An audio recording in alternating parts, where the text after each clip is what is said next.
안녕하세요. 좋은 안식일, 귀한 주님의 말씀으로 함께 은혜를 나눌 수 있는 것 우리 하나님께 감사를 드립니다. 오늘 말씀의 제목은 예수의 성령 잉태와 영적 거듭남의 비밀, 이런 제목으로 말씀을 나누려고 생각을 합니다.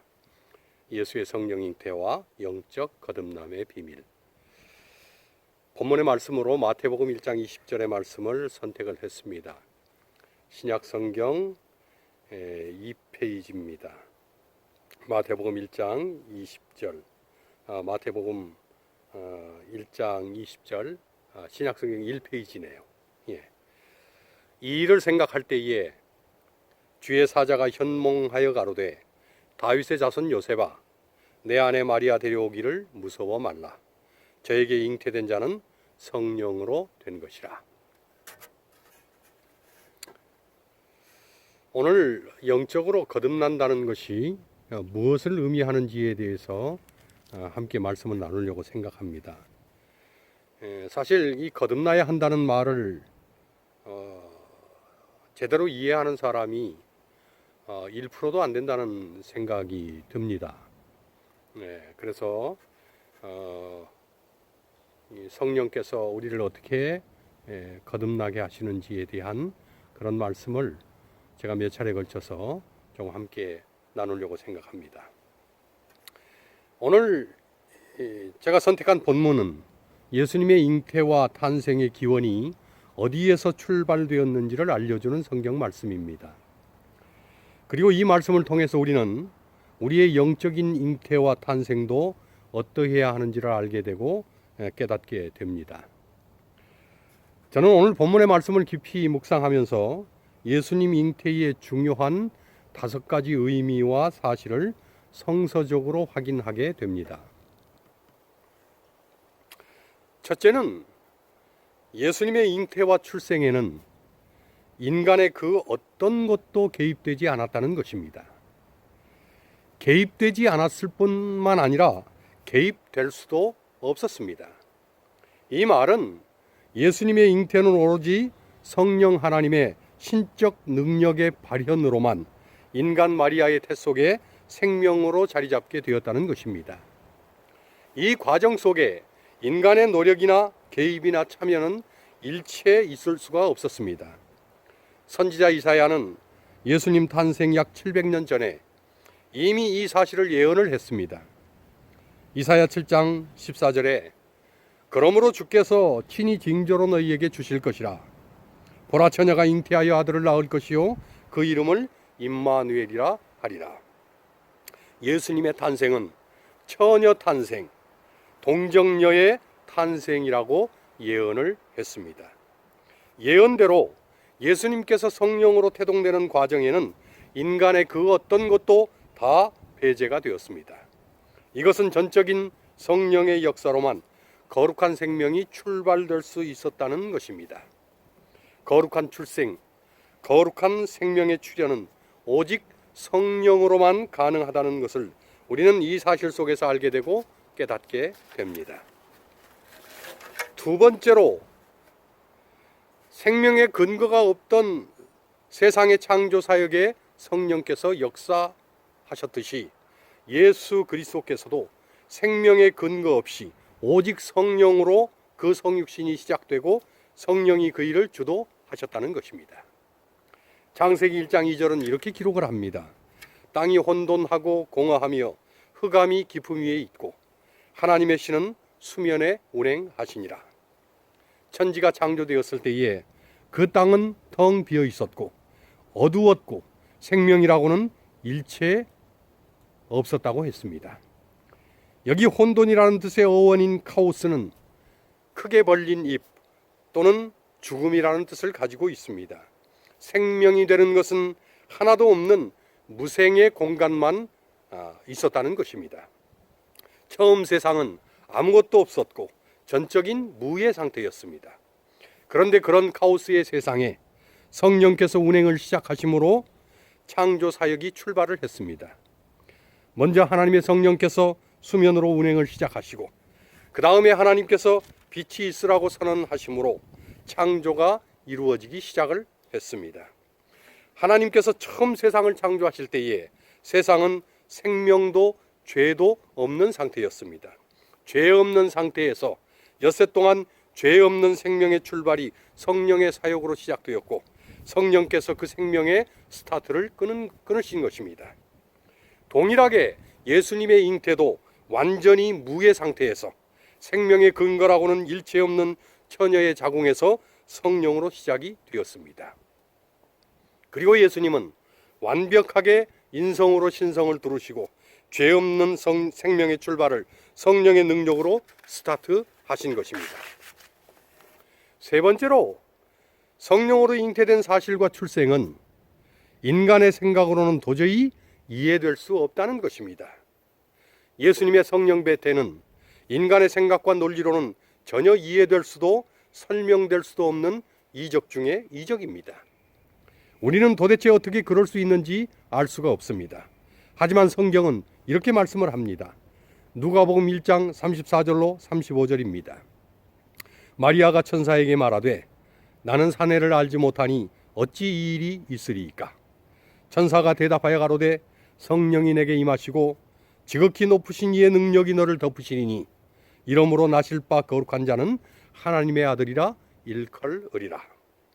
하나님의 아들 예수 그리스도는 죄 없는 완전한 인간으로 성육신하셨습니다. 이 잉태의 전 과정과 출생의 전 과정은 성령의 임하심으로 되었습니다. 이 전 과정은 성령의 임재와 지극히 높으신 자의 능력의 덮으심으로 이루어졌습니다.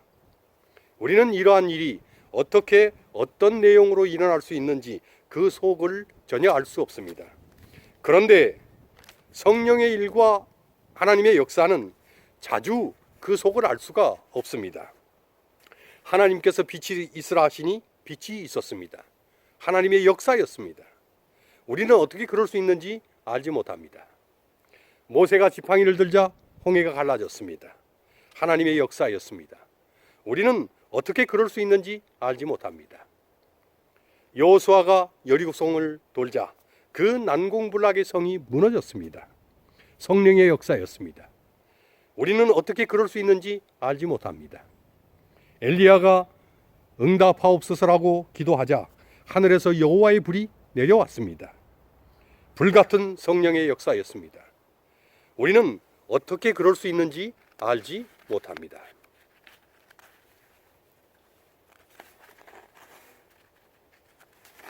그런데 분명하게 우리가 알고 이해하는 것은 그렇기 때문에 그것이 성령의 역사와 하나님의 권능이라는 사실입니다.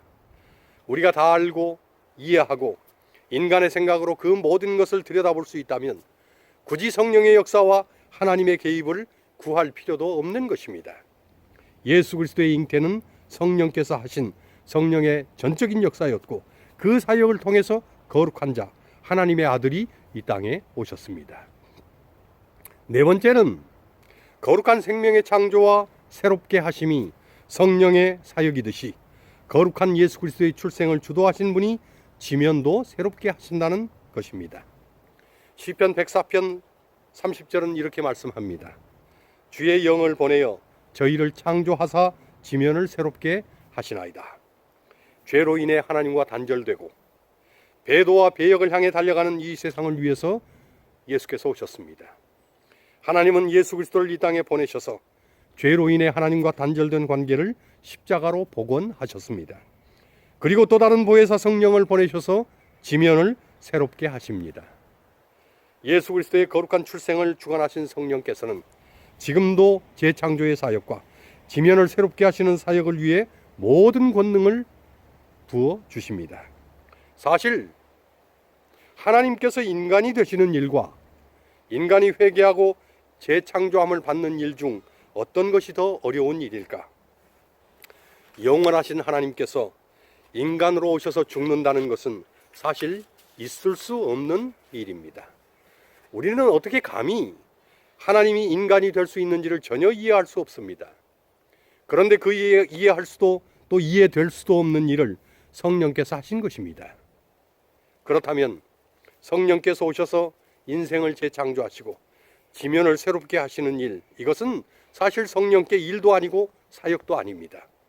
하나님께서 인간이 되기도 하셨는데 성령께서 인간을 재창조하는 것은 정말 일도 아닌 것입니다. 예수님의 잉태 사건은 불가능한 것처럼 보이고 불가해한 것처럼 보이는 것도 성령께는 아무것도 아니라는 사실을 알려줍니다. 다섯 번째로, 예수 잉태의 성령 사역이 이 세상을 향한 하나님의 마음과 생각을 표현하신 하나님의 모든 것이었다는 사실입니다. 로마서 8장 32절은 이렇게 말씀합니다. 자기 아들을 아끼지 아니하시고 우리 모든 사람을 위하여 내어주신 이가 어찌 그 아들과 함께 모든 것을 우리에게 은사로 주지 아니하시겠느냐. 아버지 하나님은 아들 하나님이신 예수 그리스도를 우리를 위해 이 땅에 보내심으로 모든 것을 내어주셨습니다. 하나님은 온 우주보다 크고 온 우주를 통치하고 운영하시는 분이십니다. 아들 하나님이신 성자 예수님 역시 삼위의 하나님 중 한 분으로서 온 우주의 주인이십니다. 그렇다면 온 우주보다 더 크신 아들 하나님을 주셨음은 온 우주를 주시는 것보다 더 많은 것, 자신의 전부를 완전하게 주셨다는 것입니다. 정말 모든 것을 주신 것입니다.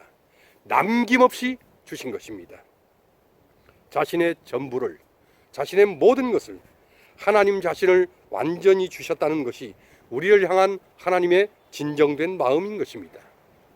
어떻게 나 같은 아무것도 아닌 티끌보다 못한 인생을 위해서 하나님 자신과 그 생명을 주셨을까? 그것이 하나님의 사랑이라고 하심에 우리는 할 말을 잊을 뿐입니다. 하나님께서는 하나님 자신을 주시는 그 엄청난 사랑으로 우리를 사랑하셨습니다. 예수님의 잉태 사건은 하나님의 지고한 사랑을 우리에게 보여주신 그 사랑의 현현으로 성령 하나님은 이 사실에 대해 우리로 감사와 기쁨을 누리게 하십니다. 이제 우리는 예수님의 잉태 사건이 주는 5가지 중대한 의미를 알게 되었습니다. 그렇다면 성경은 왜 이런 잉태 사건을 우리가 이해할 수도 없는데 성경에 기록해 놓았는가 하는 것입니다. 또한 예수님의 모든 것은 우리의 모본이요 똑같이 따라가야 할 본보기로서 기록해 놓으셨는데 이 사건이 우리에게 어떤 모본이 되고 어떻게 적용되느냐 하는 것입니다. 예수님께서 이런 말씀을 하셨습니다. 요한복음 3장 5절로 6절입니다. 예수께서 대답하시되 진실로 진실로 내게 이르노니 사람이 물과 성령으로 나지 아니하면 하나님 나라에 들어갈 수 없느니라. 육으로 난 것은 육이요 영으로 난 것은 영이니. 예수님은 우리 인생도 성령으로 나야 한다고 말씀하셨습니다. 물로 난다는 것은 침례를 상징합니다. 그런데 물로 나는 것만이 아니라 하나님 나라에 갈 사람은 성령으로 나야 한다고 했습니다. 예수님은 성령으로 잉태하여 성령으로 나셨습니다. 그렇다면 우리도 성령으로 잉태하여 성령으로 나야 합니다. 예수님은 그렇게 될 수 있고 또한 그렇게 돼야 한다고 말씀하십니다. 우리가 성령으로 나는 것은 우리의 영이라고 말씀을 하십니다. 예수님은 이것을 요한복음 3장 3절에 거듭남이라고 말씀하셨습니다. 그런데 이 거듭이라는 이 단어의 헬라어는 아노덴인데 위로라는 뜻도 가지고 있습니다. 결국 거듭난다는 것은 다시 난다는 것이며 또한 위에서 난다는 것입니다. 이 말은 상대적 의미를 지니고 있습니다. 처음 남이 있어야 거듭남이 있습니다. 또한 아래로 남이 있어야 위로 남이 있습니다. 처음 남 그리고 아래서 남은 인간이 육신적으로 태어남을 말합니다. 이것은 성령으로 난 것이 아니기 때문에 이것을 육으로 났다고 말합니다. 그래서 어떤 사람이든 성령으로 나지 않으면 단지 육신에 불과합니다. 그런데 거듭남 그리고 위로 남은 영적으로 태어남을 말합니다. 이것은 성령으로 난 것이기 때문에 이것을 영으로 났다고 말을 합니다. 그리고 이 영으로 난 것은 바로 성령으로 난 것이기 때문에 예수님께서 성령으로 잉태되어 난 것과 동일합니다. 그렇다면 인간이 성령으로 나는 것은 어떻게 나는 것일까? 그리고 성령으로 난다는 것은 어떤 의미를 가지고 있는가? 역시 예수님의 성령 잉태와 연관되어서 5가지 의미를 우리는 발견하게 됩니다. 첫째로 예수님의 잉태와 출생에 그 어떤 것도 개입되지 않았듯이 인간의 거듭남도 오로지 성령의 능력으로만 가능하다는 것입니다. 그러니 인간의 어떤 노력도 행위도 선행도 의도 끼어들 여지가 없습니다. 성령으로 잉태되어 영으로 거듭나는 성령의 직조에는 인간의 어떤 배실도 섞일 수가 없습니다. 그러니 예수 그리스도의 성령 태동처럼 내 자신의 거룩한 생애의 출발도 성령으로만 가능함을 반드시 인식해야 합니다. 그러니 오직 성령으로만 다시 나게 해달라고 온전히 자아를 내어놓고 온전히 자아를 비우고 온전히 자아를 굴복하고 온전히 자아를 죽이고 기도해야 합니다.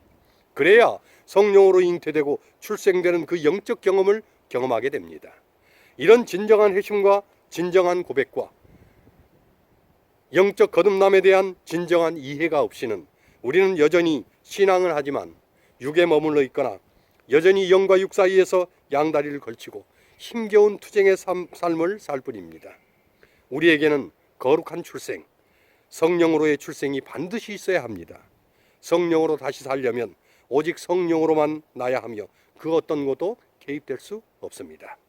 둘째로 성령의 창조 사역은 생명의 근거라고는 일체 없는 곳에서 성령의 주도만으로 이루어졌다는 것입니다.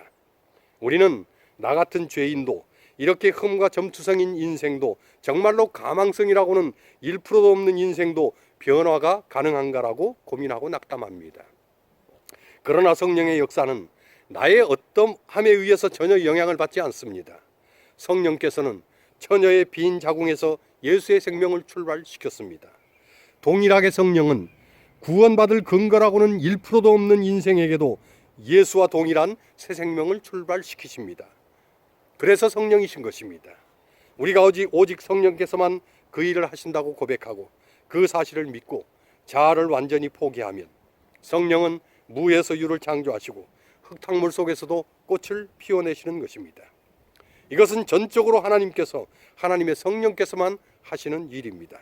그러니 나는 안 돼, 나 같은 건 안 될 거야 라는 그런 생각이 성령의 역사를 막는 것입니다. 성령은 무슨 일도 어떤 일도 이루어내시고 특별히 성령으로 새로 나는 일은 100% 이루어내십니다. 우리 자신들이 진정으로 죄를 회개하고 거듭나기를 간절히 소원하며 성령의 은혜와 능력을 구하면 성령은 그 일은 100% 이루어내십니다. 성령으로 다시 사는 일에 그 어떤 것도 불가능은 없습니다.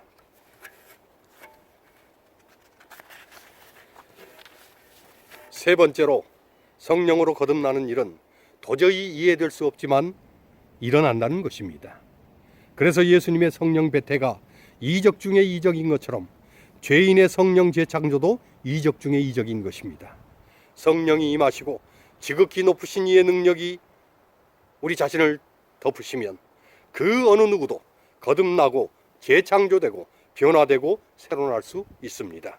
우리는 어떻게 그럴 수 있는지 그 속을 알 수 없지만 그래서 그것이 성령의 역사인 것입니다.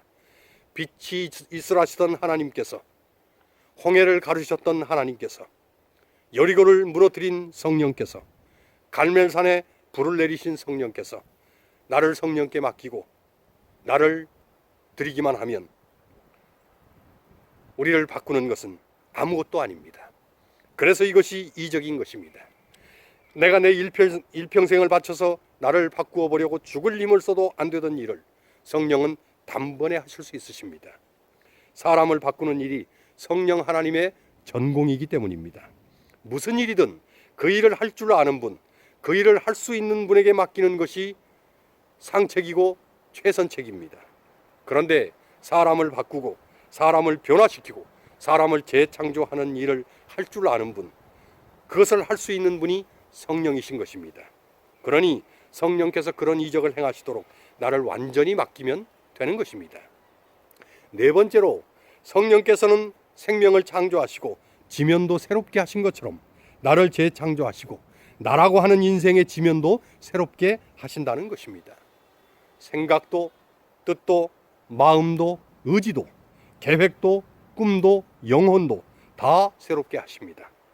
다시 말씀드리지만 하나님께서는 하나님도 인간이 되게 하시고 하나님이 인간으로 나셨습니다. 온 우주의 주권자이시오 운행자이신 하나님께서 도리어 그 주권의 지배를 받고 그 주권의 권세 아래 묶여질 인생이 된다는 것은 사실은 불가능한 일입니다. 그러나 그 불가능한 일, 그 불가해야 한 일도 성령은 하셨습니다.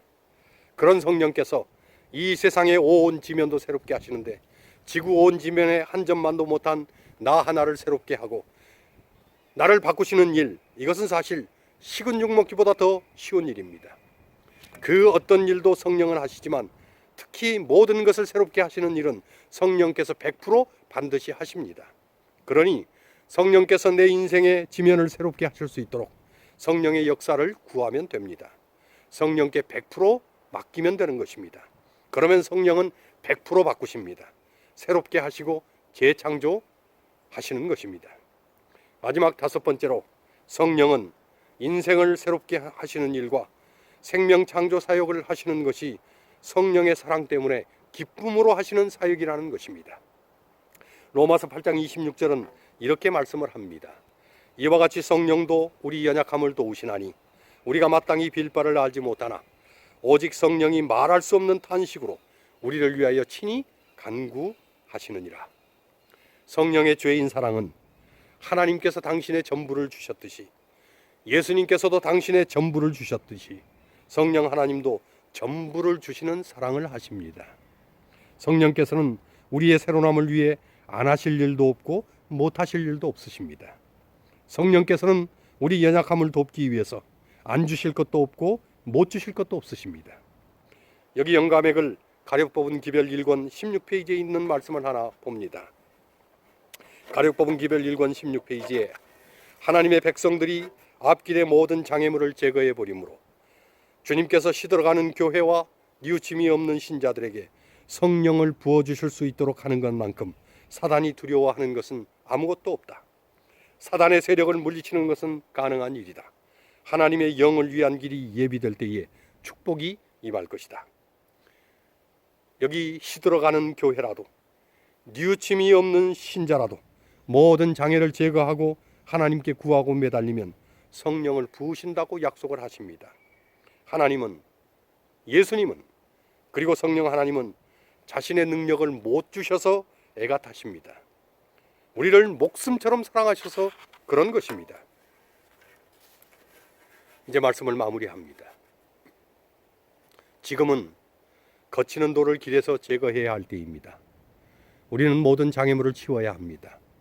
그 모든 장애물 가운데에 가장 크게, 어쩌면 가장 유일한 장애물이 있다면 자아라고 하는 장애물입니다.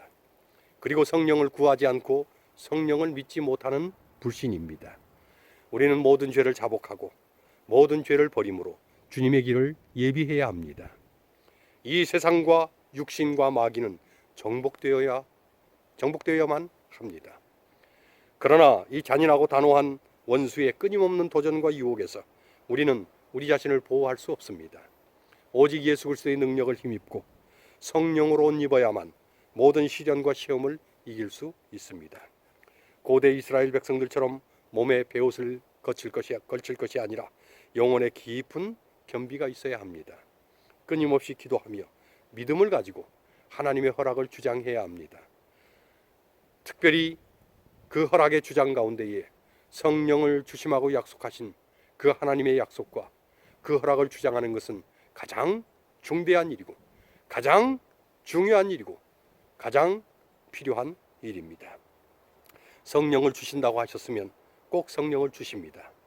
이것은 하나님의 약속이며 하나님의 약속은 반드시 지켜지기 때문입니다.